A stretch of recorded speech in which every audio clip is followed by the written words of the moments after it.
तर अशा प्रकारे आम्ही निघालो होतो कात्रजच्या जवळपास असलेल्या फॉरेस्ट सफारीला.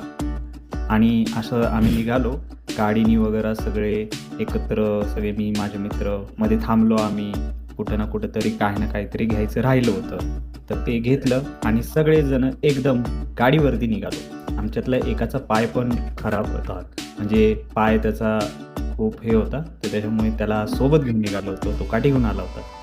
त्याच्यानंतर मग आम्ही असे सगळे निघालो जंगलातून सगळं सामान वगैरे सोबत घेत. त्याच्यामध्ये बऱ्याच लोकांनी सामान घेतलं, मी पण घेतलं होतं. मग मी सगळं सामान असं घेत त्यांच्याबरोबर निघालो. माझ्यासाठी सगळं नवीनच होतं, कारण हे सगळे लोक येत होते, मी आपला नवीन आलेलो.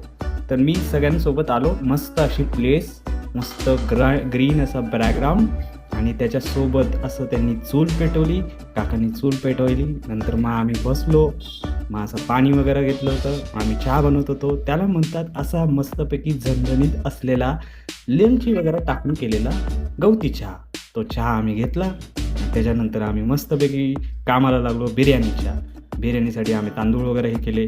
त्याच्यानंतर मग आम्ही फिशचं हे केलं, फिशसाठी सगळं चाललं होतं. हा माणूस खात होता सगळं. आणि त्याच्यानंतर मग आम्ही सगळं हे असं मिक्स केलं आणि मग बनवलं ते फिशसाठी जे काही मसाला वगैरे ते काय ते मला माहीत नाही, तो मसाला जो काय आहे तो.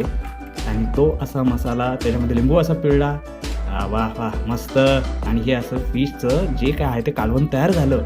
अरे बापरे. आणि ते तांदळाची जे काय पाण्याची हे होतं ना, ते पण पिलो मी, भारी लागत होतं ते. मग असं आम्ही सगळं जंगलात करत होतो, आजूबाजूला जंगल, आणि आम्ही सगळे असे त्याच ठिकाणी सगळे एकत्र मस्त असं झालं होतं. आणि अशा वेळेला आम्ही काही तिथं पाण्याचं वगैरे हे होतं, आणि त्याच्या आम्ही बांध पण बांधला होता पाणी थांबवण्यासाठी. आणि मस्त आम्ही ते फिश वगैरे केलं, काकांनी बनवले होते. आम्ही बांधूसपर्यंत त्यांनी फिश आणि बिर्याणी दोन्ही तयार केलं.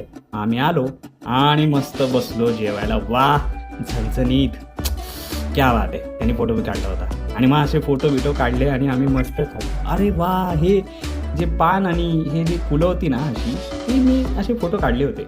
आणि अशा प्रकारे आमचा हा दिवस संपला. तर ही अशी फॉरेस्ट सफारी आमची संपली आणि मी घरी भेटूया पुढच्या ॲडव्हेंचर.